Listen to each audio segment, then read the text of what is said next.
Hey, this machine is learning on behalf of Wilbur and Moore Records and the Fax Machines Anthems blog. And today we're going to talk with the brother of Monday, also known as Peter Botham. Both of them. Botham, sorry again. Yeah. He's got a new record coming out on the 21st called Humdinger, which is building upon and expanding on his last self-titled album, which was one of my absolute favorites from 2023. Anyways, how are you? How's it going? Good, good. Yeah. I'm Uh, so actually I'm in the studio where all the magic this happens. is where it is, eh? So I'll let you introduce yourself a bit and some of your own background, some of your musical background, stuff like that. Yeah, I mean musical background, I kind of got into the game kind of late. I was about 29, I think, but I'd been screwing around playing guitar for a while, but diddling around writing some really bad songs, which that will factor into the story of the album later. But I played in one band. It was like a trio that ended up playing out and then expanded and ended in behind the music fashion with my drummer's ashes being dumped on the stage. And then, Oh, yeah, and then the next band was Von Hayes, which is still active. Um, so we've been recording. We've got a handful of albums, like, and we're probably going to work on another one after this, which we can discuss. But yeah, I mean, Brother of Monday was just it was kind of just a not going to be heard by anybody kind of thing, just a side project towards the end of the pandemic, and I just recorded it, with some things in mind, and finished it over our winter break here that we have, and put it on Bandcamp. And the next thing, I mean, somebody just noticed it and liked it, and here we are yeah, today. for sure. Yeah. So what is your songwriting process like? Do you set aside time each day to work on something? Is it just when something strikes you? Yeah, it's changed over the years, and I was thinking about that before we talked.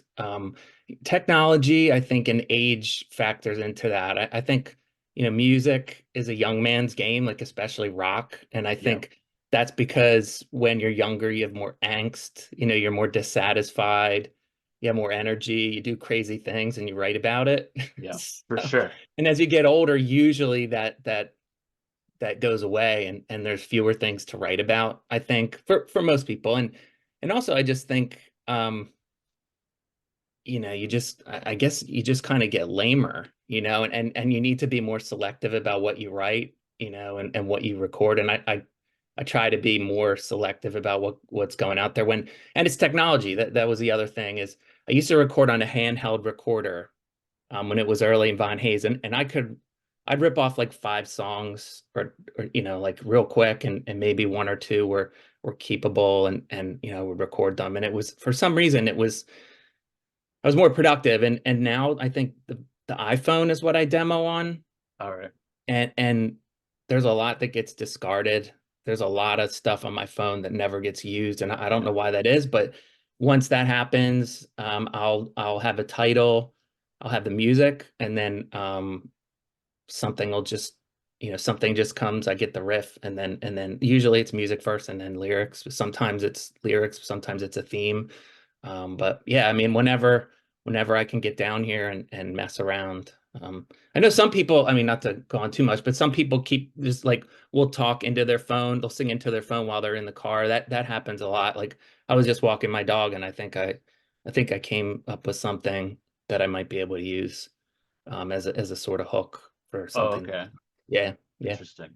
So Mhm. you're talking like a little Zoom recorder you had originally kind of Or thing you no, were it was like a for the tape. handheld originally. Yeah, tape. Oh, Yeah, tape even. Oh, okay. yeah. So you didn't like go over stuff a lot. You would record it, and when you would have intention, you would say, okay, I got this song, I'm going to record it. I'm definitely going to get something because I don't want to waste this tape. I want For to sure. Yeah. make sure I get it down. So And does recording the ideas on that tape, did that help you or influence the way you recorded them and how you wanted them to sound later on? Because the tape has that sort of compression, the feel to it. Like, is that did that influence how you wanted them to sound later on? No, that hasn't changed. That because I've always recorded on 4 track. I've Hmm. never recorded on anything else. I never will. It's always been 4 track tape. Yeah. You know, even I don't know why I just like the limitations to Yeah. it. I It's got like a great yeah, feel to it. yeah, it does. I mean, and I mean, obviously no comparison, but you think about like the 60s bands, like the Hmm. Beatles, they were so challenged in what they did. So you only have so much space and time before it starts to degenerate with multi-tracking. So you really kind of challenged and like especially on this album, like I tried to not overdub a lot. Yeah. So I had to use some tricks. I did that on the last one too. I just used some sort of tricks that maybe added charm to it. One more slightly technical. Did you end up bouncing a lot? Like, what's the most amount of tracks you sort of fit on this 4 track? Um, this one I really limited it. I probably used probably bounced like twice, Oh, I okay. could keep it like once or twice. The last one, like I would bounce and like on Look It In on the debut, like Hmm. I um I was like doing backup vocals while playing a guitar part that was so it was Right. really Yeah. kind Yeah. of wedged in there. So I had to keep the volume in the other guitar part. Like you and like using my foot to control the 4 track sometimes Oh, okay. because I Okay. had to punch in. So like Yeah. I would punch in, like hit the pause button and punch in. And it took a lot of effort. My kids got kind of tired of hearing the same chorus over and over again. But um yeah, I just tried to limit bouncing just because it felt like you could really go on and on with it and Yeah. just, and that's I think the limitation of recording on Pro Tools is just like when do you stop? Like when does it end? When do you Yeah. stop? I like just being like this is when we stop. We're like this is done. Right. So that's kind of leading into my next question. Do you set up challenges for yourself in your songwriting or your recording? Like you're setting limits on what you want to do. You don't want to keep going with the multi-tracking and stuff. So Yeah, I just set time limits. I try to say like I'm going to get this done by, the end of the winter. This has to be done. No real limits as far as how much I'm going to track. I mean, right. I'd love to kind of go on a little bit more than I do and just like add more layers, but I don't want to get bored with the song or kind of labor on it too much.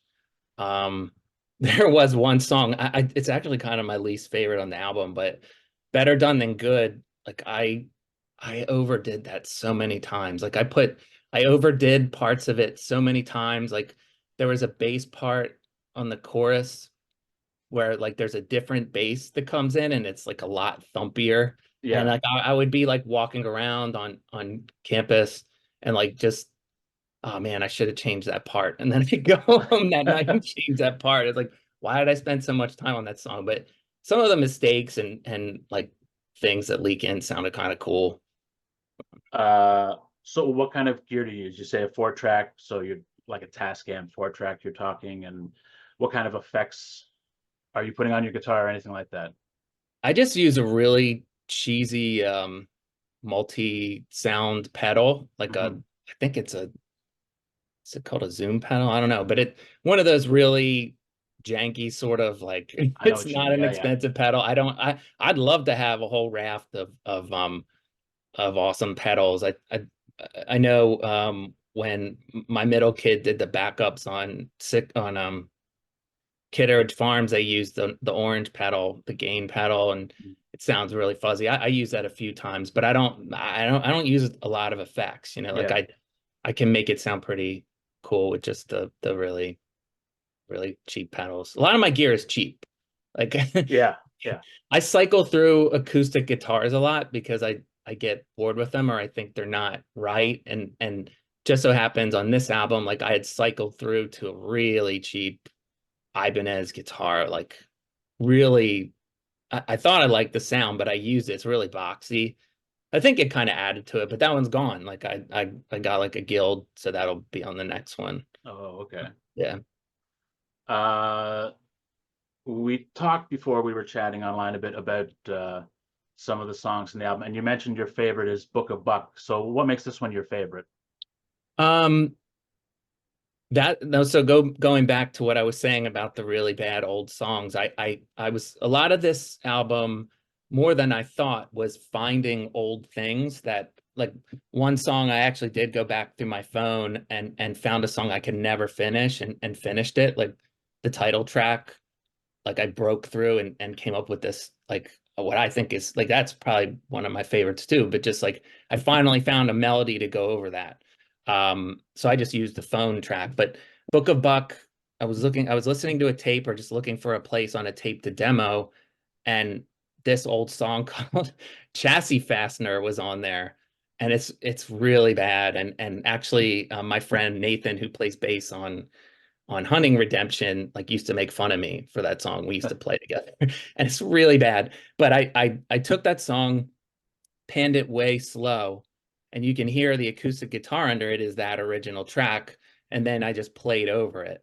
And I was just surprised how much recycling that really added to that song, and then just sort of the theme of just like um, you know trying to get somebody to turn it around and like my dad's name was Buck, so I could imagine like him like telling people, like giving his advice about moderation, and then yeah, so just a lot of like serendipitous things happen with that song. Yeah.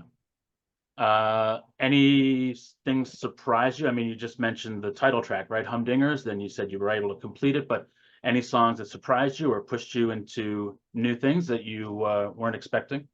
Yeah, Web was, turned out, I was wondering, that's another one that was recorded off my mom's organ. It's like like kind of a church organ sort of, and Okay. that was recorded in like 2017, the organ part. And I was just always wondering like how would I make that work? Because it sounds pretty weird, but like I was able to get something out of that and like something that that I don't think the song was intended to be about, and it ended up being about what I wanted it to be, and it ended up being the album finisher because I was able to kind of like put a lot of solos together at the end, whatever you call a solo that I can write, and just kind of it ended up being the finish of the album that I needed. Yeah. And any song that pushed you, or you pushed that song more emotionally, or well, emotional. Let's do emotionally first. Anything that pushed you emotionally on this one further? Yeah, that was one that like it was pretty tough like writing the lyrics. For Trying which to one think. was that? Humdinger Oh, or web, like Web? web Web. Okay. definitely. Like I've been writing, looking for what do you write about? Like writing about death and loss a lot. Like I'd love for the next album to not be that. Like I'd love to write like a big star teenage fan club, like power pop fun album. Right. And I feel like we always try to do that. Like we try to do that in Von Hayes. We're like, we're gonna make a grungy, Archers of Loaf Nirvana album, and then it never turns out Yeah. like Yeah. that. So you can't pre-plan that. Like you can't say we're gonna like make it this. It just doesn't work out that way. Sixto is another one. That was actually, now that I think about it, like that was pretty emotional. That turned out way better than I thought. Came together pretty quick. Having my middle kid on backup vocals at the end was really For awesome. sure. It Yeah, really adds to it. Really, really nice yeah. addition to, yeah. Yeah. Thanks. So do you find that the songwriting process helps you navigate personal experience, or do you not think about it when you just sort of let everything flow out when you're songwriting, and then maybe when you're recording you see it more, or how does it go for you? Yeah, I don't plan anything. I don't map out anything. Just what comes out, what comes out. You know, y- I don't want to jump past your questions, but I know you one of them was, what do you think about what the listener is going to think? I think these Yeah, these questions dovetail, but um I don't, just yeah, because you can't. for Um sure. because you'll drive yourself nuts. And I think, I've never really, I mean, I've never been on a label really, except like in Von Hayes, we were on State Capitol Records, but the guy just loved everything we did and we knew we would.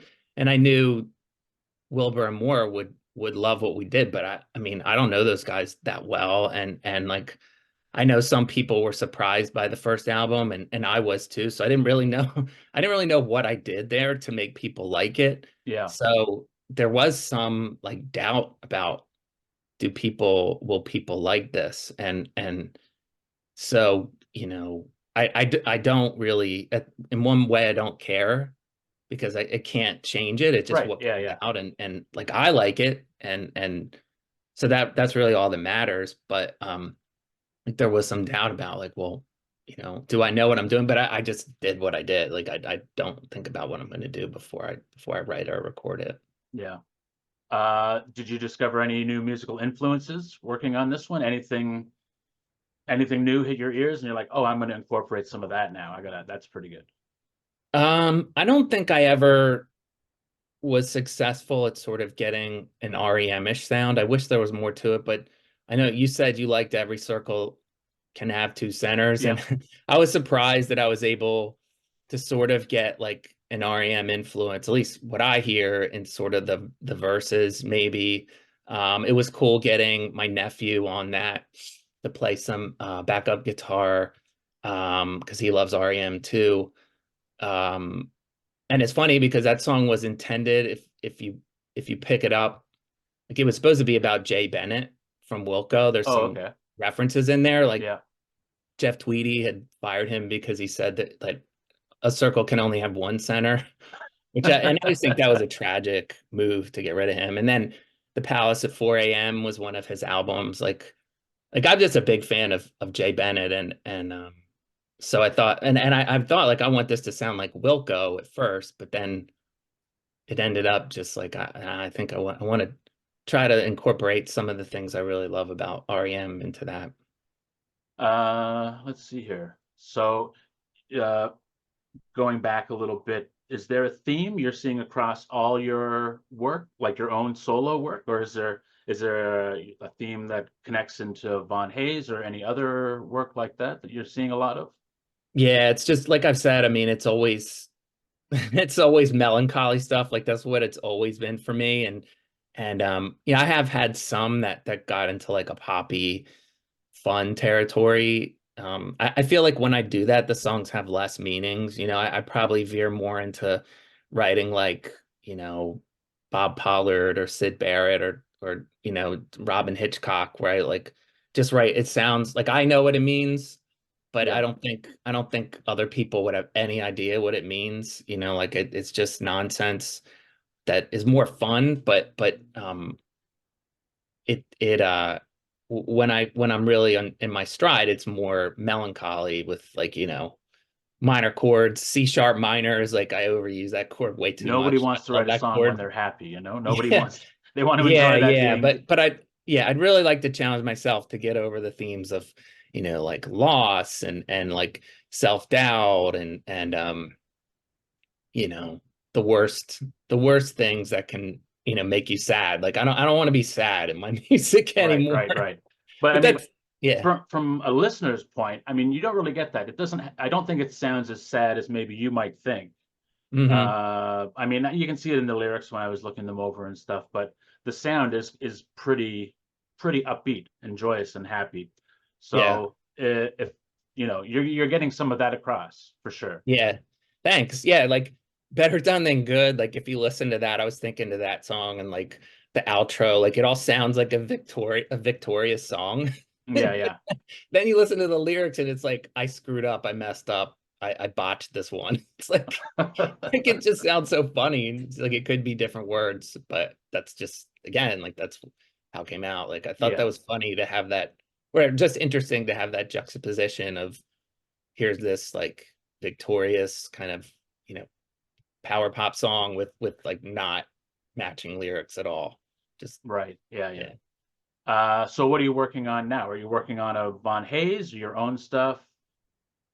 That's what I'm gonna work on. I've been just shut down for a while. I mean, thinking about things. I'm just working on some stuff in in school life. Like I'm just working on an advanced degree, like really trying to finish up. So like had been working on that. Like I just completed it, but like that was in shutdown mode. So um I've been thinking about like the next thing will be, definitely working on a Von Hayes. We've been talking about that for a while. And then I'm pretty sure the Wilbur Moore guys will want another one. I hope they do. Yeah. Like one EP I was thinking about doing is maybe trying to do like use a karaoke machine to do like a 2-track thing. Yeah. Um Maybe incorporating the 4-track, but I know that like I used to record like that when I didn't know what I was doing and couldn't really write songs. And I know Frank Black has done that. I Hmm. don't know how well it turned. I mean, those are cool albums that he did that with, but maybe not my favorite. But I think that might be the new thing, like try to record something on 2-track as it would Yeah. be. That'd Um, be that'd be pretty good. yeah, it'd be interesting, but I'm winding it down here a little bit, but let's light up. What is the best record store in Delaware? Good Boy Vinyl, Good Boy easily. Vinyl. I don't even have to think about it. I don't want to tell people that because now they'll go there and pilfer all the records. But yeah, they always have like I still buy CDs. I like CDs still, and they'll have Yeah. like $1 and $5 CDs, and obviously records. I feel like I'm pretty like I have my collection here. I feel like I'm pretty satiated now. Like I would either use that or Discogs to just really go nuts, especially during the pandemic. I know Yeah. me and my Von Hayes bandmate would get what we would call hauls. Like we would bring a haul in, and we'd have to bring it through like contraband or something. We didn't want our wives to find them.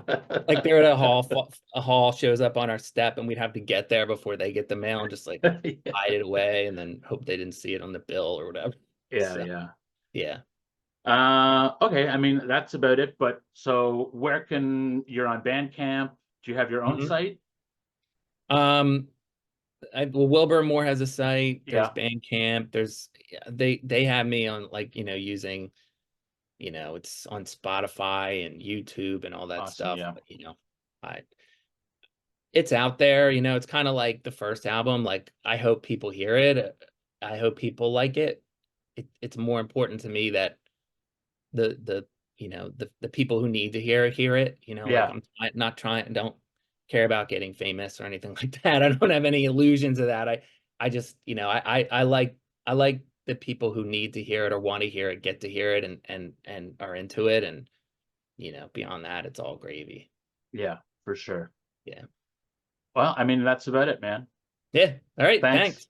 Yeah, I didn't get to show off my shirt though. Oh, what is it? It's What a is it? it's a shark Shark eating eating a lion eating or a a tiger? tiger, and the diver's trying to save the tiger. I'll make sure to put that Yeah, yeah, yeah. in. Cool.